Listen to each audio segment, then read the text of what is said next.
Welcome back to the Players First podcast. My name is Riley Welch, and today I got on my good friend KBJ, Keion Brooks Jr. Appreciate you coming on, brother. Appreciate you having me. All right, KB. So let's start off with talking about why you originally committed to Kentucky. Like, what drew you to the program? For me, it came down to the relationship that I had built with Cal. I'm not going to say any other schools lied to me or anything like that, but Cal was just the most honest, and as far as just, telling me everything off the jump. I didn't have to go digging or, trying to go in a way that made him uncomfortable, because he was just comfortable telling me what it is and how it's going to be. So that's really what it came down to, just the relationship that I had built with him over the time of my recruitment. Yeah, I would say Cal is pretty transparent about everything. Like, Yeah. I don't see what goes on with the recruits besides when they're, visiting, but the recruits and the family will be, in our film room with us, and they'll go, raise your hand if this is harder than you thought it was. Raise two hands if you thought it was harder than it was. So he always, he definitely wants a certain type of kid to come here that's, tough enough to handle what he's going to demand out of them. All right, but tell me how your freshman year's gone compared to your expectations. Like, how's dealing with the pressure of playing well, like what's been asked of you, adjusting to the college game from the high school game? It's been a big adjustment for me. More so than anything, just the physicality of it. Me having to play a lot of the four, which I really wasn't, I never really did that before. And, I'm going against dudes that are, 2-3 years older than me, grown man strength, and I'm still, I'm still skinny, like running into my body. It's frustrating at times, because I know, majority of the time, my matchup, I'm a lot more skilled than they are, but that really doesn't mean much when they're so much stronger than you or whatever. But I feel like my freshman year has been going decent, up and downs. A typical freshman year, I would say. Nothing really, I've been enjoying myself. I got a great group of teammates that help me get through it when it's difficult. So I've been enjoying myself. Morning, Johnny. Morning. Hey, Johnny Jew. Yeah.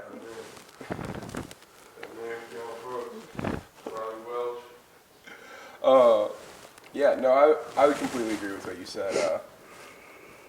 The Arkansas game was when you kind of really broke through and got a extended opportunity. Tell me just a little bit about that game, what seemed to click for you in that game. Well, it kind of helped that Cal was thrown out. But, but that was kind of the first time that I was, KP taught me, look, no matter what you do, no matter how many mistakes you made, I'm going to leave you out there on the floor. And that gave me the confidence to, go out there, and just say F it and just, just play my game and, be comfortable. It gave you carte blanche to, go out there and just, be KBJ. You didn't have to think about. Yeah. That's I think, one thing that's difficult when you're adjusting to the college game is in high school, especially when you're a superstar like you were, a big-time recruit, you just kind of, obviously I wasn't one, so I'm just kind of guessing what it was like, but you just go out there and you hoop and, there's not a ton to think about, you're just playing. But then you get here, and especially at a program like Kentucky, where you're surrounded with a Hall of Fame coach, big-time players beside you, great coaching staff, you have a lot to think about. So much is asked of you on each possession. Where before you're just playing defense, now you're thinking about shrinking the floor, not leaving strong side corner, cracking down, being physical. There's just so much more going through your mind. Whereas when you're in high school, it's just kind of, I'm going to go out there, I'm going to score. You're just better than everyone. Yeah, exactly.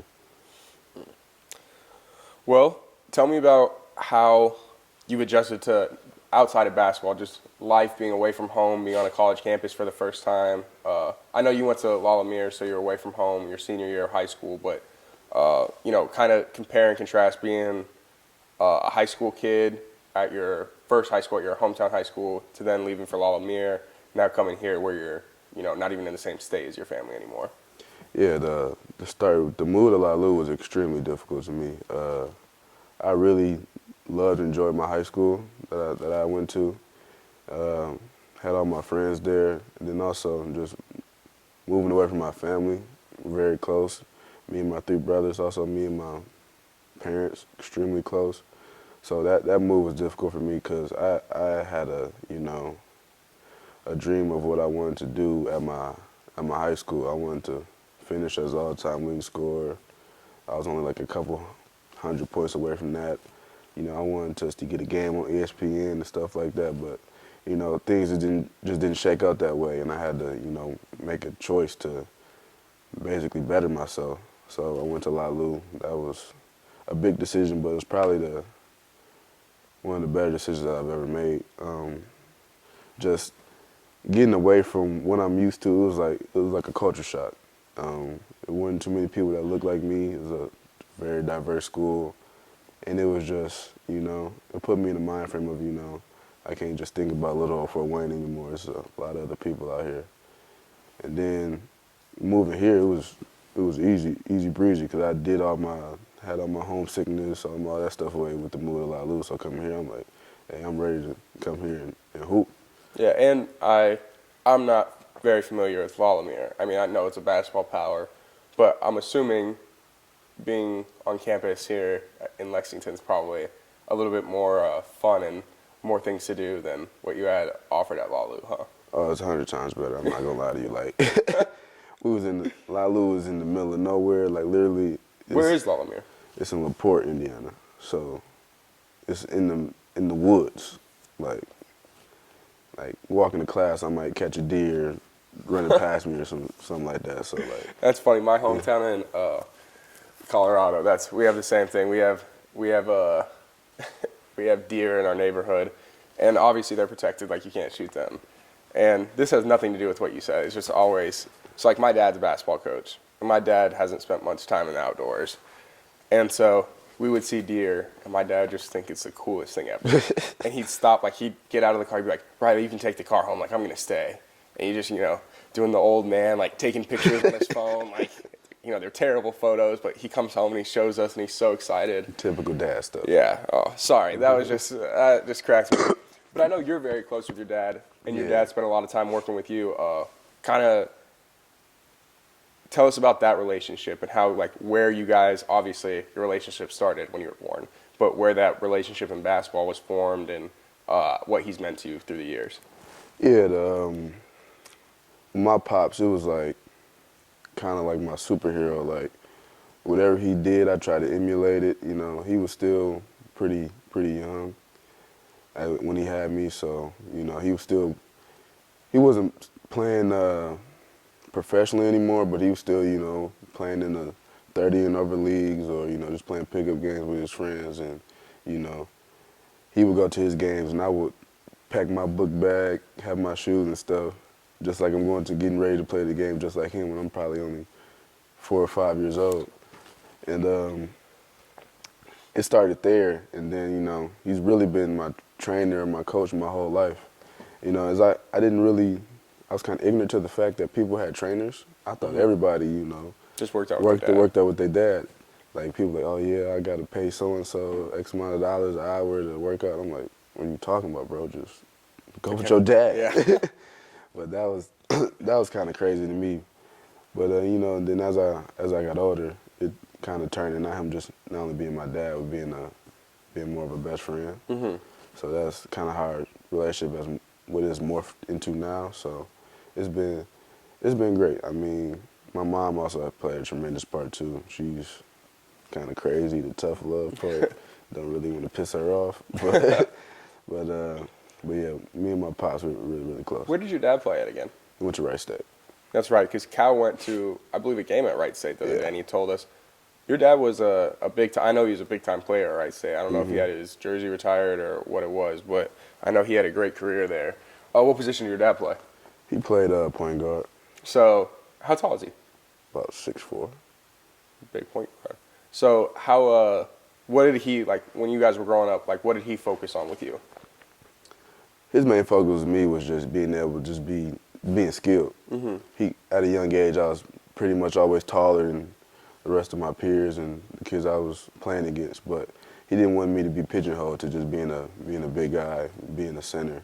So, you know, he just wanted me to make sure I could do everything the guards can do, but on the flip side, make sure I can, you know, do everything the bigs can do as far as blocking shots, rebounding, and stuff like that. So his main focus with me is just, you know, being skilled because, you know, we all heard the story about the guy who thinks he's going to be 6'9", 6'10", but he peaks.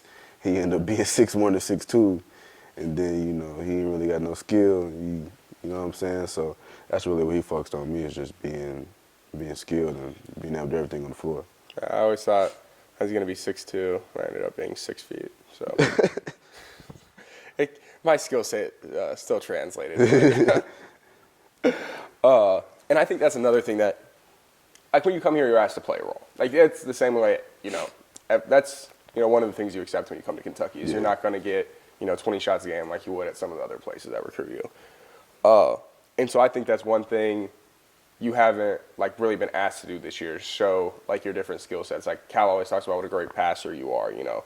I think you'll shoot it better when you get more, you know, opportunities to. Mm-hmm. I think you can shoot and you can make plays and you can handle the ball. You can run pick and rolls. And it's stuff you've seen if you're around you, if you're in practice, if you work with you. But just, you know, at this point in what our team's doing, it's just not really asked of you. And so I think that's something, you know, if you were to come back for year 2, that would be shown more. But that's just for all you guys who aren't around KB and don't get to see the inside look. So you mentioned you're really close with your brothers. How many brothers do you have? 3? 3, yeah. How old are they? My older brother is, I'm 19, he's 25. Then my younger brothers are 15 and 14. Did your older brother play? Yeah, he played. He did. Where did he play at? He just played through high school. And then now my the one directly under me is a freshman, and the other one's an 8th grader. How good are they? The one directly under me, he's pretty good. He's starting to kind of figure it out, kind of, you know, find his way. You got a lot of pressure on him, being my younger brother. Like his very first game, he's out there at the free throw line. They're chanting at him, "You're not Keion. You're not Keion." And he's different than me. He's an a-hole. So as he makes the 2 free throws, he looks at the crowd and he does this, and I can't hear you type of stuff. So he's got a little nick in him. Yeah. Oh yeah. Oh, I love Nick. What about your brother in 8th grade? Well, he was born premature, so he kind of physically he's a kind of little bit behind kids that are his age, but now he's starting to, you know, he's going through puberty now, so he's starting to, you know, kind of catch up a little bit. And this year was his first year being able to, like, really make the team and play. That's awesome. Yeah, he's been having the ball with it.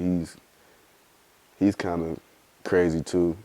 I compare him to Kevin Garnett. He's a little on the edge at times, but just to see him out there being able to play and have fun, that's all that really matters to me. Yeah, and so I actually know KG. Yeah, I don't know if I can tell the stories on here, but I had some, like, he's what he is not putting up a front. He is exactly what he appears to be to the public. Yeah, KG he's part of the reason why I fell in love with basketball. Like the first jersey that I ever had when I was probably 3 or 4 was a KG T-Wolves jersey. Have you ever met him? No, I have not. We'll have to see if we can hook you 2 up. He's a great guy, super nice. My dad coached him when he was with the Nets, so like at the tail end of his career. But always when like, that's what people don't realize about NBA players, how nice they are. Like, they always go out of their way to be nice people. And I'd say the same thing about our guys here is, like, there's legitimately no one on the team I don't like. Like, I feel comfortable in a one-on-one setting with everyone. And, you know, when we travel on the road, it's a lot of fun. Like, we just have a lot of good guys in here who just happen to, in the future, are going to make a lot of money playing basketball. So, good friends to have. Oh, man. What coach on the staff are you closest with? KP.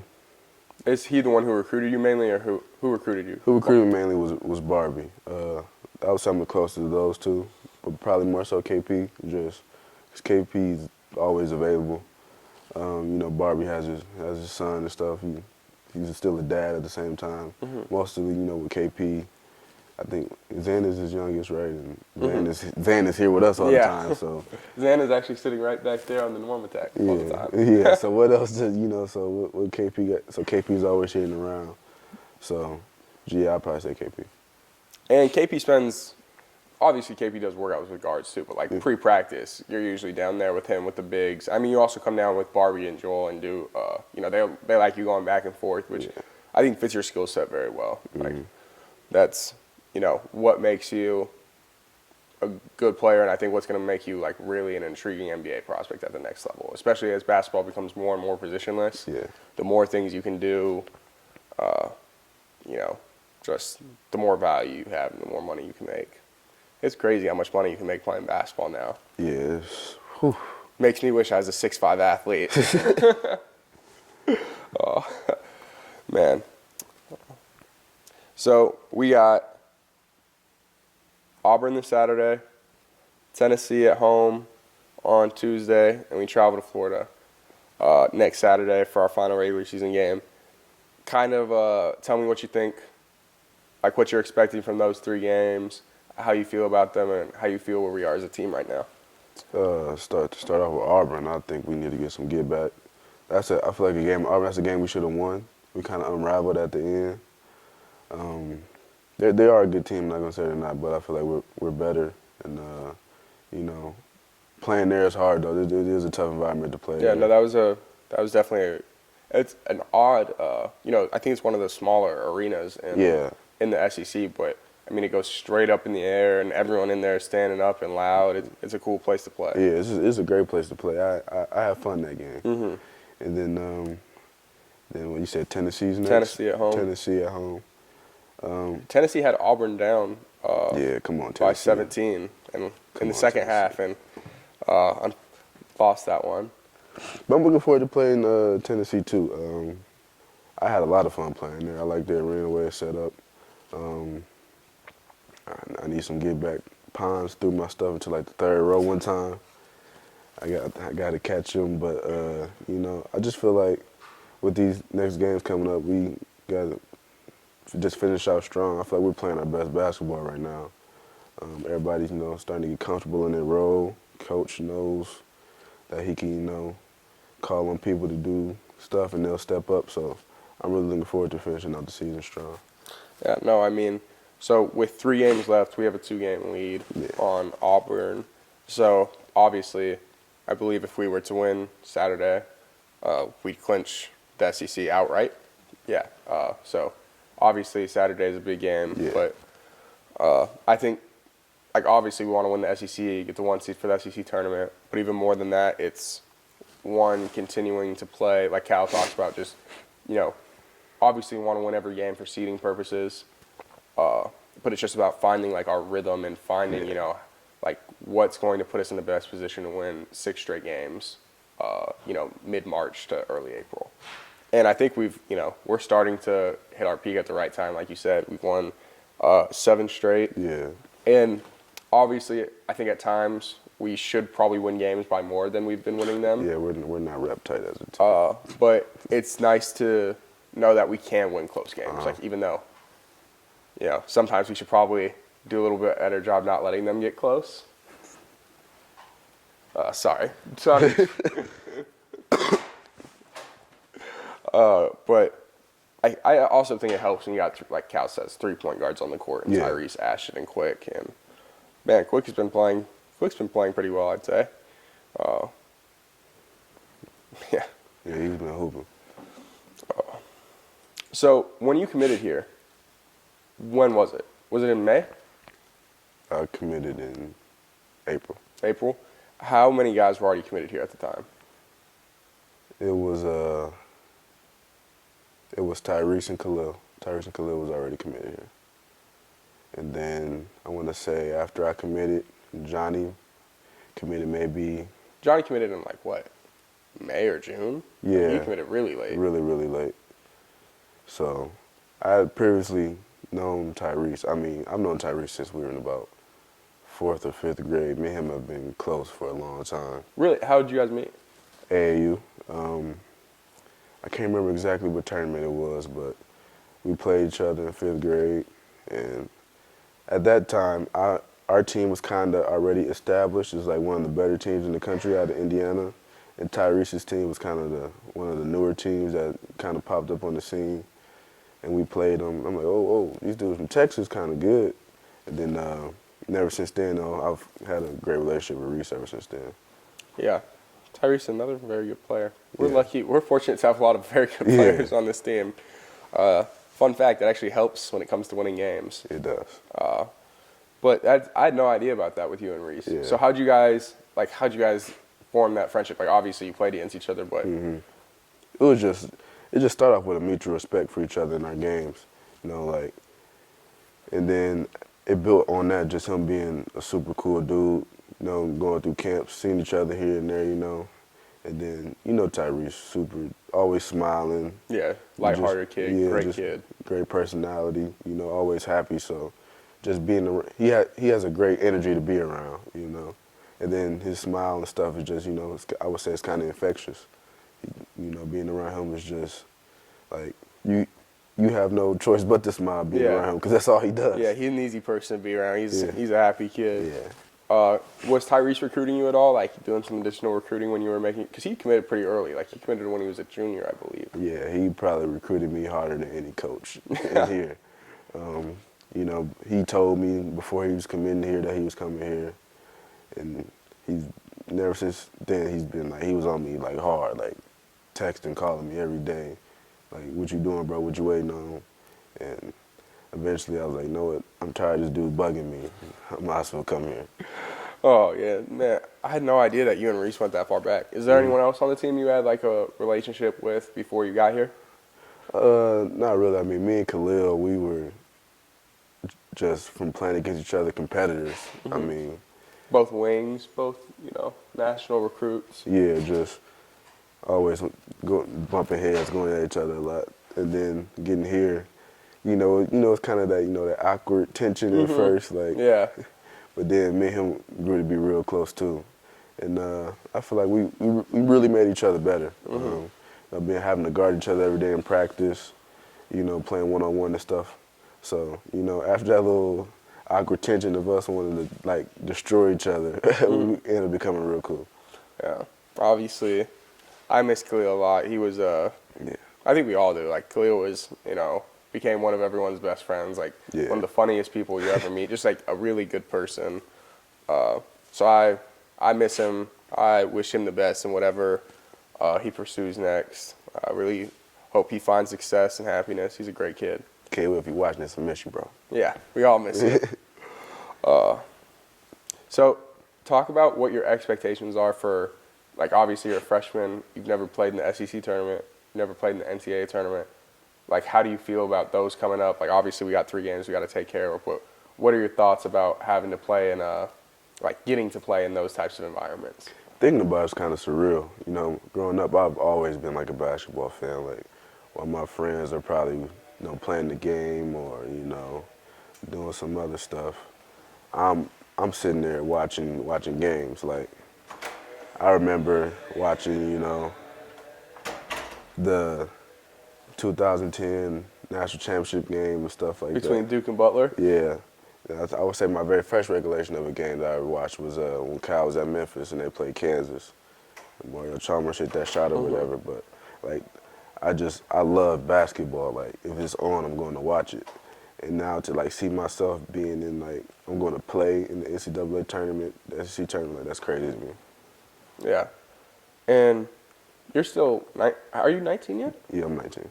Yeah, I mean, not even being 20 and being put in, some of the most high-profile environments and definitely college athletics, but, athletics in North America in general, it's, I don't know if there's a bigger event than the NCAA tournament, like when it comes to NCAA or North American sporting events. It's crazy, but I will be there with you. There will be a little bit less pressure on me, though. Well, I mean, there's always pressure on Gold Squad to come through and get the guys prepared. Yeah, we wouldn't be where we at without Gold Squad. Oh man, Gold Squad. We always try not to mess up too much. Ugh. Ugh. How are your classes going? Classes are going very great. Have you decided what you're majoring in? No, not yet. I'm not gonna lie to you, I haven't thought about it as of lately, but I'll probably want to do something within business. I like making money, and I want my money to make money for me. So, and then pursuing a career in the NBA, you got to be financially literate. So, I want to build my knowledge on that. And obviously, there's a good chance you'll end up leaving early, like most of our guys do here. If that's the case, do you plan on like coming back and finishing out school? Yeah, that's something that my dad did, and I kind of, I respect him for it, because there was a point in time where, he went and he wasn't at home with us because he was going back in his degree, and I applaud him for that, because he didn't have to. He didn't have to finish out school, but, he made a promise to my grandfather and grandmother he's going to finish school, that he's going to get his degree, and, I made the same promise to my parents, so I'm going to come back and finish it. That's awesome. I will also be finishing my degree if you guys were wondering. I think my mom would kill me if I didn't. And so would just about everyone else.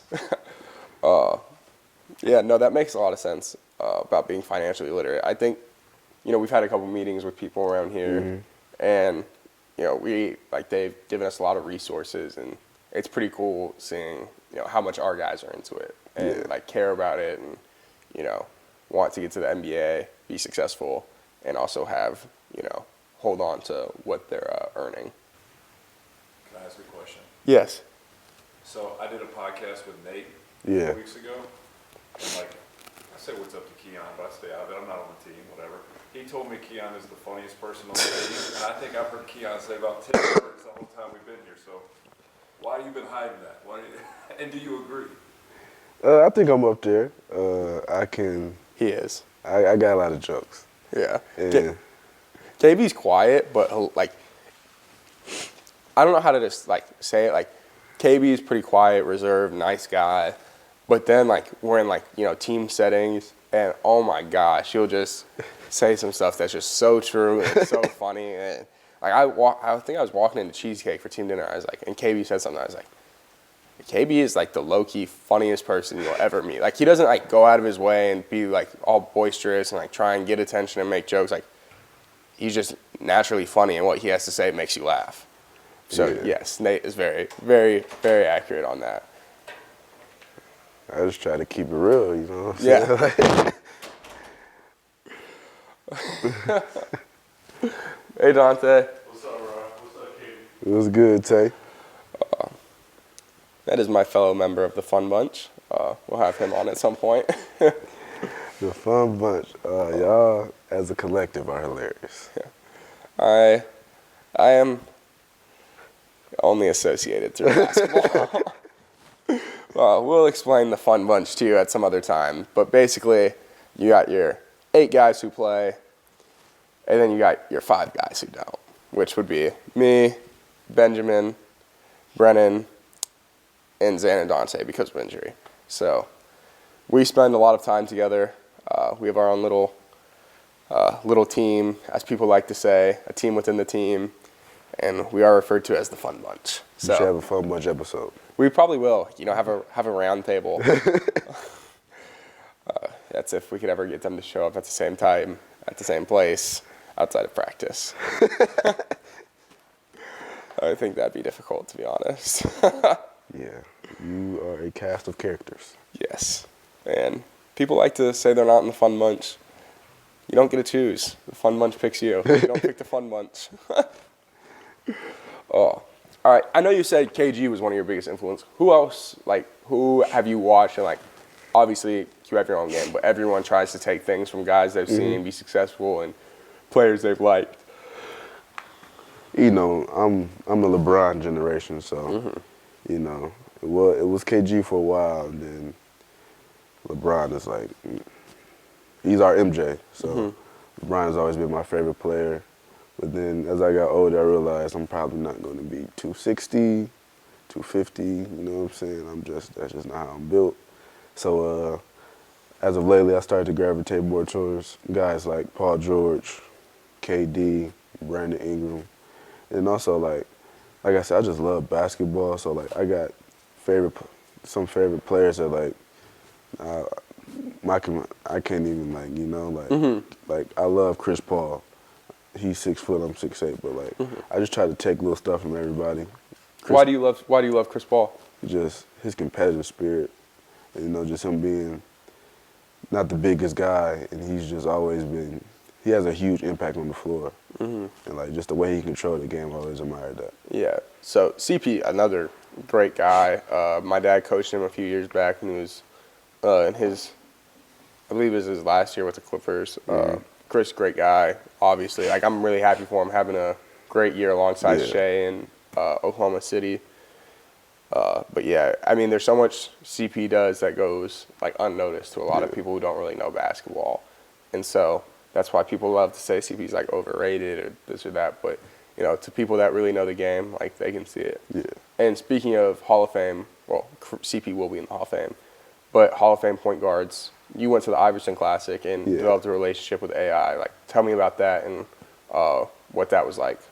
That was great. Just and the people that he had around, like he had some of the realest dudes, like Steven Jackson, Baron Davis, Will Bynum, like Darius Miles. Like the guys he had around were just like real dudes and genuine. And like I never been in a setting where, so many NBA players like was just so open and honest with you. Like they didn't care that cameras were there, or like they told you how it was. And and like I want to say the very last night there before we played in the game, we sat down with Iverson and like he just kept it 100% honest with us. He told us about the mistakes that he made, and told us that we're probably gonna make some mistakes, but that he's always a phone call away. Like for him to give us his number, like that's AI. Like and him to be just so open and transparent with us was crazy. Yeah, no, AI, like, so I've known AI since I was a little kid, like 3rd grade, and he was always, he had kind of a reputation for, like, people like to say he was, like, not a good person or this or that, and that was just so wrong. Like, he was a young person who had a lot of money, and I don't think he always handled it well, like I'm sure as he told you, but he was always a good person. He had a kid my age, and I think it's just really cool how, like, I feel like for some reason AI has been kind of forgotten about over the past, like, 10 years since he's retired. When, he was an MVP, like, he was a dominant player. And so it's cool to have someone, like, I don't know, like, I haven't spoken to AI in, I don't know, 12, 14 years. So I doubt he remembers me, but I always remember how well he treated me. And I can only imagine, like, that's a really cool resource to have as someone, going through college, trying to, have a career as similar to his as possible. Like, obviously, you're not playing the same position, but, if you can win an MVP, that'd be great. Yeah, that'd be fantastic. Is there anyone else in the NBA that you've or former players that you've developed a relationship with that have been helpful? Let's see here. Let me think. Not really. Just, I've been through camps and stuff, I've been able to, I worked out with LeBron through the Nike Skills Academy. Oh, wow. And that was crazy because, this is just to show you how crazy his work ethic is. At the Skills Academy, they have the guards, the wings, and the bigs. And, on a certain day, you will work out at different times. So one day, on this particular day, the wings went first, so we went at like 6:30 in the morning. And we get there, LeBron's already full sweat. He lifted, probably got 100 or so shots up already. He's ready to go. So we get there, we break off and go into our stations. We're in the ball handling station at the time. I'm doing my stuff or whatever. And I hear a ball bouncing to the left of me. And I know who's in my group, everybody else is to the right. I look to the left, it's LeBron. I'm like, oh. And I kick the ball to half court. So I'm I'm hype. I'm like, yo, I'm out here working out with LeBron.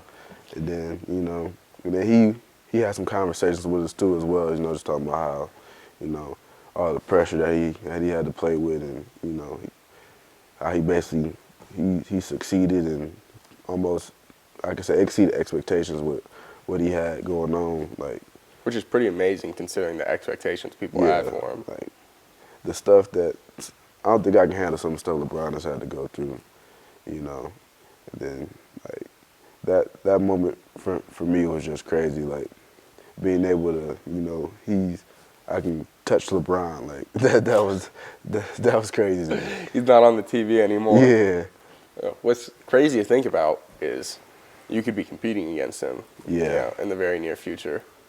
Yeah, I that's know crazy. personally that would scare me. Yeah. He's a big guy. Big dude. And he does not seem like he's slowing down. No, not at all. I Not at mean, all. he's in his 17th year dominating. And I'd prefer if he played a little worse so the Clippers can have some more success. He's obviously, that's crazy to get to be around him. Like, CP let me work out with him one time. Mm-hmm. And I know when, and like what LeBron is to you, CP is to me. Like, I grew up just, Yeah. you know, him and Steve Nash were like Yeah. always my two favorite players. And so, like, just getting to like see their mannerisms, like their work ethic, and I think the most underrated part, probably both of CP and LeBron, is just their basketball intelligence. Like, Yeah, super smart. Two of the smartest guys who ever played the game. Like, CP annoys people how smart he is. Yeah. You know, he like tries to get fouls and rips, you know, and LeBron's just unbelievable passer. Like, what he's able to do with at his size is just, you know, it's crazy. LeBron's not a scorer, and he still averages like 27 a game. Yeah. Like, could you imagine? Like, I wasn't a scorer and I averaged like 8 a game. like not being a scorer and averaging 27, like that's crazy. Good one. So I was just informed that Keion read at a 12th grade level when he was in 3rd grade. Can you explain that to me and how that's So- even possible? Yeah, so in 3rd grade we had, I can't remember the name of the test, but basically they would give you, it would pop up on the screen, on the computer screen, you would have a little short passage, paragraph, whatever, from a book or whatever, and it would ask you a question about it, and the more you got right, the harder they got, and the more you got right, the more questions you got. So I'm in 3rd grade taking this test. So you got hot, pretty much. Yeah, I'm doing well, and then I started to see all my classmates, and they're finishing, leaving. I'm still in there, finishing, leaving. I'm still in there taking this test. I'm like, damn, like, why am I not finished yet? Yeah. Like, I didn't know that's how the test went. I just thought, you know, maybe they went through the test faster than me. So, and then finally, the last straw was when it was time for recess. And I'm still sitting here taking this test. So eventually, you know, I went and got a drink of water. I'm like, I'm heated, like, I'm not at recess, I'm here taking this test. So then I finally catch on, like, maybe if I start getting these wrong, I can go outside and play. So the next couple questions, basically I point shaved. So I can go to recess. And then, you know, a couple of days later, they called me into the office. I'm like, what do I do? Like, am I in trouble? And I was like, no, we like saw your test scores and you're reading at the 12th grade level. And to me, I'm in the 3rd grade, like, okay, like, who cares? Like, Yeah. It doesn't even really resonate at that Yeah. time. And they brought my mom and dad in. They're super hyped and excited. I'm like, that's what's up. That's funny. We have Can I go to recess? Like, That's funny. We have members of the Fun Bunch who don't even read at a 12th grade level yet. I'm just kidding. Everyone on our team is more than prepared to be in college. But yeah, that was. So now my dad tells that story all the time. Like, he just goes up to random people and tells that story. I'm like, Dad, I'm pretty sure they do not care about my reading Lexile. No, and that's another thing I don't think people realize. We have a lot of intelligent guys on the team too, and I think that's really cool that you're gonna come back and finish your degree. And obviously, you're one of those intelligent guys. I mean, you wear glasses. How could you not be smart? That's just a given. Oh man. All right. KBJ, is there anything else you would like to say to the BBN and the people who watch this? I would say, BBN, we love you. Appreciate y'all coming to support us at home and also on the road because you know we have fans. What everywhere. What game did we just play on the road? We Texas A&M. Yeah, we were in Texas, and I'm not joking. Half the arena were Kentucky fans. Yeah, it was great. Like Vanderbilt was a home game. Yeah, Vanderbilt definitely was a home Yeah, game. they were. It was like literally almost like half and half. Yeah, at Vanderbilt, we didn't play very well in the first half. No, and then we the didn't. second half, so it was very quiet through the first half. Yeah. And then the second half, we obviously played well, won by, I think, double digits, and it became very loud. And that was because we were winning. Yeah. Yeah. No, we definitely have very passionate fans that we're very fortunate. And like Cal talked about the SEC tournament. Obviously, I've never experienced the SEC Yeah. tournament. He's like, for those of you that haven't been here, he's like, when we go down to Nashville for the SEC tournament, it's a 19,000 seat arena and 18,500 of them are Kentucky fans. I was like, wow. Yeah, our fans do travel well. Yeah. Well, I think also they travel well and they're just all over the place. Yeah. It's cool being a part of a place that has fans everywhere. Mm-hmm. I'm used to my dad would coach for like the Nuggets and like the Lakers would have fans everywhere. The Spurs, like, man, they're annoying. But when it's you, it's like, yeah, this is awesome. All right, KBJ, I appreciate you coming on, brother. My Appreciate guy. you having me.